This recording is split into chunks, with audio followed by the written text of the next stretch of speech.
Pengertian pertanian dan pangan. Pertanian adalah kegiatan pemanfaatan sumber daya hayati seperti tumbuhan, hewan, mikroorganisme, dan alga untuk menghasilkan bahan pangan, bahan baku industri, energi, serta untuk pengelolaan lingkungan hidup. Kegiatan ini tidak hanya terbatas pada produksi, tetapi juga mencakup distribusi dan konsumsi, yang membentuk sistem sosial budaya khas di pedesaan dengan mayoritas penduduk sebagai petani.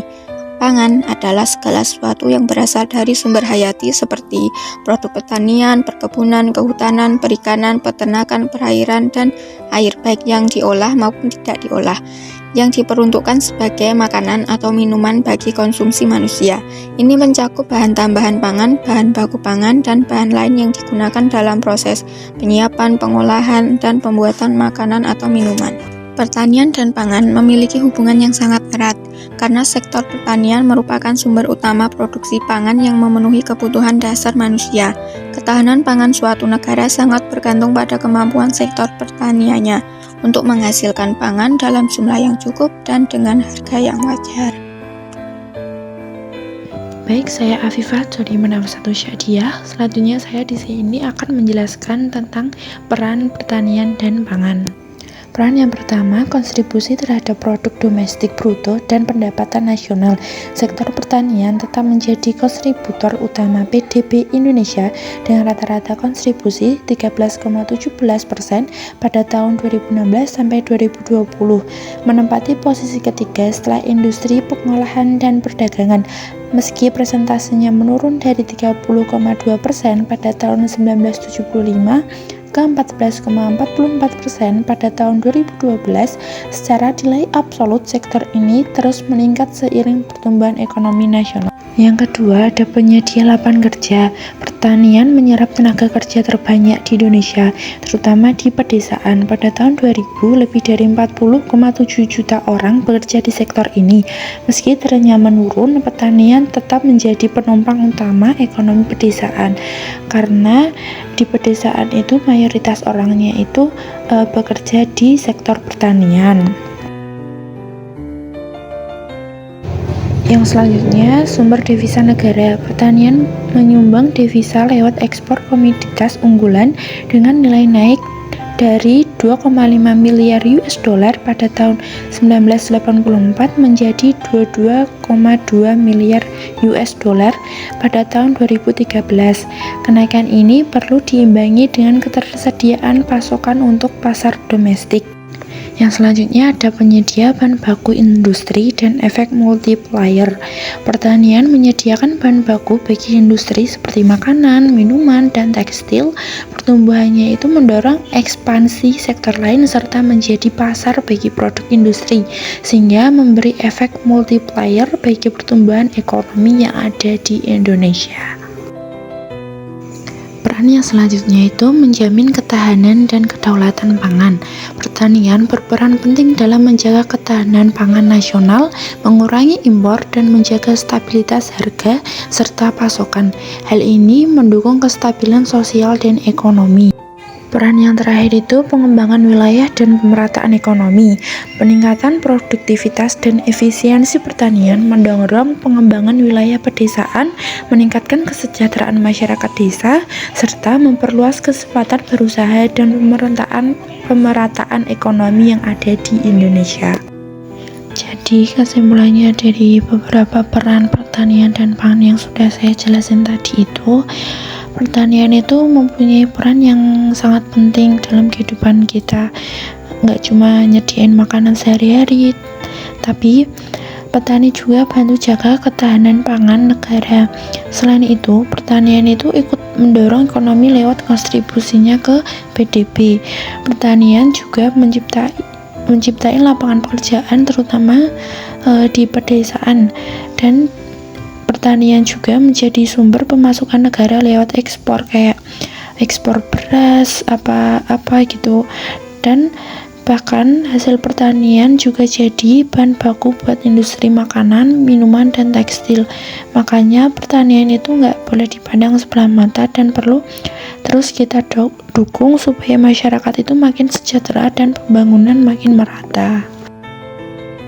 Nah, selanjutnya ada tantangan sektor pertanian dan pangan di Indonesia. Tantangan sektor pertanian di Indonesia meliputi struktur kepemilikan lahan yang terfragmentasi. Maksudnya mayoritas petani memiliki lahan sempit dan menghambat efisiensi dan produktivitas karena skala ekonomi tidak tercapai. Yang kedua, produktivitas pertanian yang rendah. Akses teknologi, modal, pupuk, dan benih unggul itu terbatas, menjadi ketergantungan pada input tradisional dan minimnya penyuluhan serta riset membuat hasil pertanian belum optimal. Yang ketiga, konversi lahan pertanian ke non-pertanian.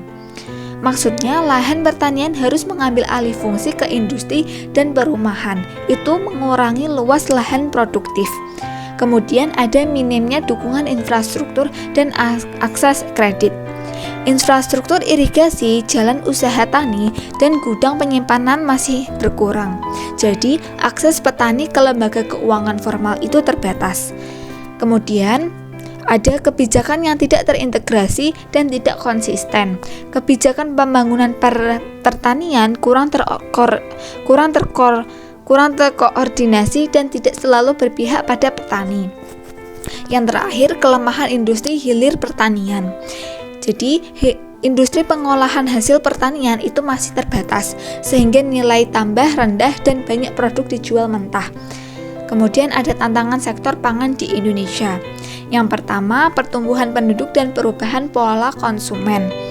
Maksudnya kebutuhan pangan meningkat seiring pertumbuhan penduduk dan perubahan pola konsumsi ke pangan oleh olahan dan produk hewani.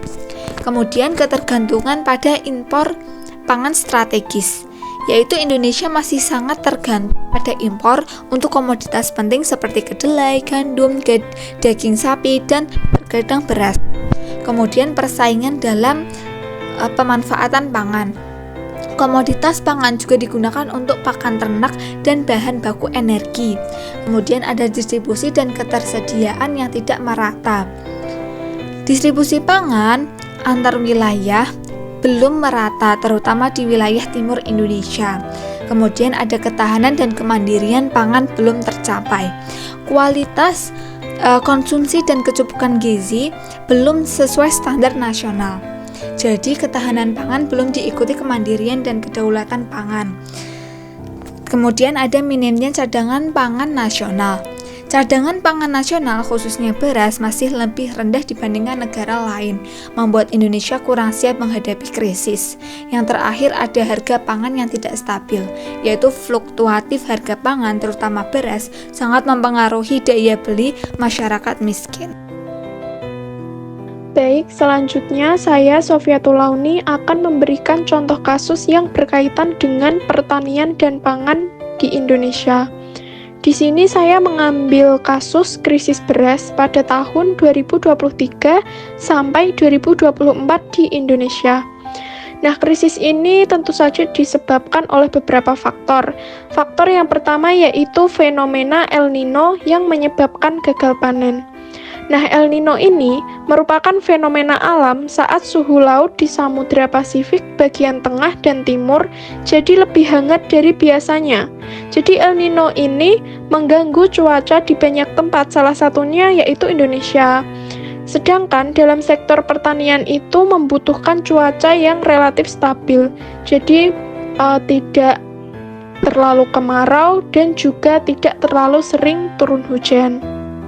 Nah, faktor yang kedua, penurunan drastis curah hujan memperpendek musim tanam. Karena fenomena El Nino yang sudah saya jelaskan sebelumnya, Indonesia itu jadi lebih kering karena curah hujan yang turun itu sedikit. Oleh karena itu, pertanian itu menjadi kekeringan dan menyebabkan gagal panen, terutama di daerah Jawa dan juga Sumatera sebagai penghasil beras terbesar. Faktor yang ketiga yaitu produksi beras turun tajam memicu kekhawatiran nasional. Nah, karena gagal panen, produksi beras itu otomatis kan menjadi turun tajam.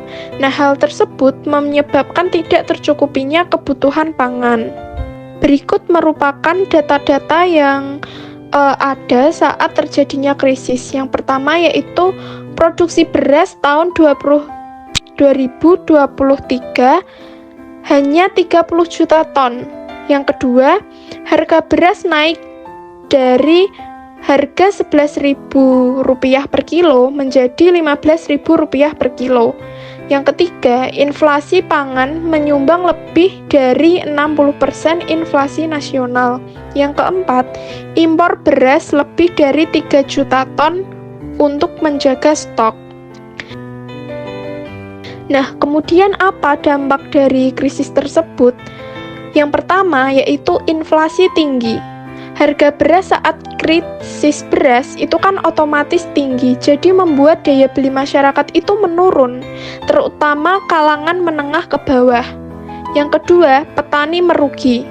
Meskipun saat krisis harga beras itu naik, tapi petani itu justru rugi karena hasil panen yang mereka hasilkan itu turun. Sedangkan biaya produksi seperti pupuk dan juga air itu tetap tinggi. Yang ketiga, impor dan subsidi naik.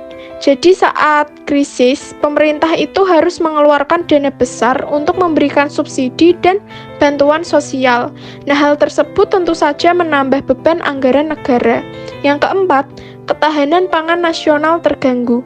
Tentu saja karena terjadinya krisis beras, kebutuhan pangan itu menjadi tidak terpenuhi dengan baik, seperti yang kita ketahui bahwa Indonesia itu kan merupakan negara agraris dan beras itu merupakan makanan pokok utama. Jadi jika produksi beras ini menurun, tentu saja kebutuhan pangannya itu tidak terpenuhi dengan baik.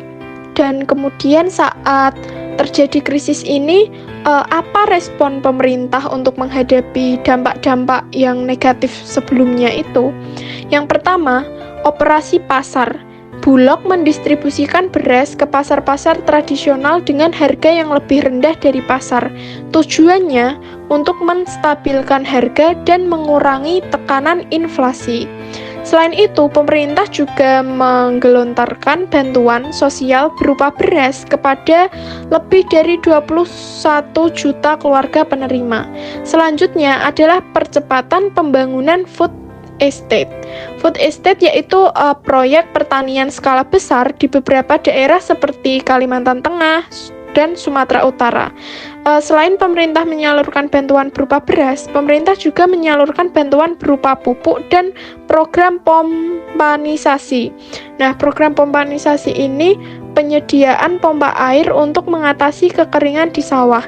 Nah, dari respon tersebut bisa kita lihat bahwa pemerintah berusaha menyeimbangkan antara solusi jangka pendek dan solusi jangka panjang. Dari krisis ini tentu saja memberikan pelajaran bahwa membangun ketahanan pangan tidak bisa reaktif, tapi harus terencana dan berbasis sistem yang kuat. Nah, selanjutnya saya Muhammad Irsyad Kadafi akan memaparkan tentang kebijakan dan strategi pengembangan pertanian dan pangan. Krisis beras yang terjadi pada tahun 2023 sampai 2024 menjadi alarm penting bagi ketahanan pangan nasional. Untuk menjawab tantangan tersebut, dibutuhkan kebijakan dan strategi pengembangan pertanian yang menyeluruh dan berkelanjutan. Berikut beberapa kebijakan dan strategi yang dapat menjadi jawaban atas tantangan krisis beras yang melanda, sekaligus membuka jalan menuju sistem pangan yang lebih tangguh dan berkeadilan. Yang pertama, percepatan tanam, pemanfaatan lahan rawa, dan penggunaan varietas baru. Percepatan tanam berarti memperpendek jeda waktu antara panen dan tanam kembali agar produktivitas lahan meningkat. Pemanfaatan lahan rawa bertujuan menambah luas lahan tanam yang sebelumnya kurang optimal. Varietas seperti Inpari 42, Inpari 43, Inpari 44 dirancang tahan terhadap kekeringan. Nah, ini cocok di tengah perubahan iklim pada saat ini. Namun, karena varietas ini butuh pemupukan yang tepat waktu dan praktik pertanian yang baik atau good agricultural practice yang cukup intensif, maka perlu pendampingan teknis yang serius. Sekali lengah dalam pengawalan, maka manfaat dari teknologi baru ini yaitu peningkatan produksi dan produktivitas akan sulit tercapai. Yang kedua, dialog lebih terbuka dengan industri beras swasta besar. Artinya, pemerintah perlu membuka komunikasi yang jujur dan bersifat win-win solution dengan pelaku industri beras besar, bukan menggunakan pendekatan pemaksaan. Pendekatan ini penting untuk membangun kepercayaan dan kemitraan yang sehat. Dengan begitu, akan tercipta titik temu dan kesepahaman antara perum bulog, pelaku swasta besar, serta pemangku kepentingan lainnya mengenai skema kerjasama bisnis yang menguntungkan petani. Selain itu juga, kenaikan harga gabah di tingkat petani perlu dijadikan momentum untuk mendorong petani menghasilkan beras berkualitas tinggi agar mampu bersaing di pasar beras premium. Artinya, petani tidak hanya mendapatkan keuntungan dari harga tinggi, tapi juga dari peningkatan nilai jual berasnya. Yang ketiga, diplomasi ekonomi dan kerjasama ekonomi perdagangan. Diplomasi dan kerjasama ini dapat memperbaiki iklim perdagangan beras global. Apalagi kini semakin banyak negara menjadi rice consumer atau negara pengimpor beras. Artinya, posisi tawar Indonesia bisa meningkat jika melakukan lobby internasional secara aktif. Contohnya, saat India melarang ekspor beras, Indonesia sebaiknya tidak membalas dengan larangan ekspor produk seperti CPO atau minyak sawit mentah. Sikap ini mencerminkan kematangan diplomasi. Tujuan akhirnya adalah agar India tidak menjadi pengganggu atau troublemaker dalam perdagangan beras dunia. Jika Indonesia bisa menjaga stabilitas dan kerjasama internasional di sektor ini, itu akan menjadi kontribusi besar dalam ketahanan pangan global. Yang keempat, reformasi menyeluruh dan penyempurnaan sistem kemitraan bulog. Reformasi dan penyempurnaan ini dilakukan dengan para mitra dan unit penggilingan gabah dan beras atau UPGB. Penting dilakukan. UPGB ini dulunya adalah mitra strategis bulog dalam menyerap gabah petani. Artinya, UPGB punya posisi penting dalam rantai distribusi beras nasional. Untuk itu, sistem kemitraan yang baru perlu dirancang dengan insentif yang adil, agar hubungan antara bulog dan mitranya bersifat saling menguntungkan dan berkelanjutan. Perlu disadari, ketahanan pangan nasional kerap dimulai dari hal-hal kecil seperti kemitraan usaha yang kuat di lapangan. Terima kasih atas perhatian dan waktunya. Semoga setiap upaya dan dukungan kita menjadi bagian dari perubahan besar untuk Indonesia yang lebih tangguh dan berkelanjutan.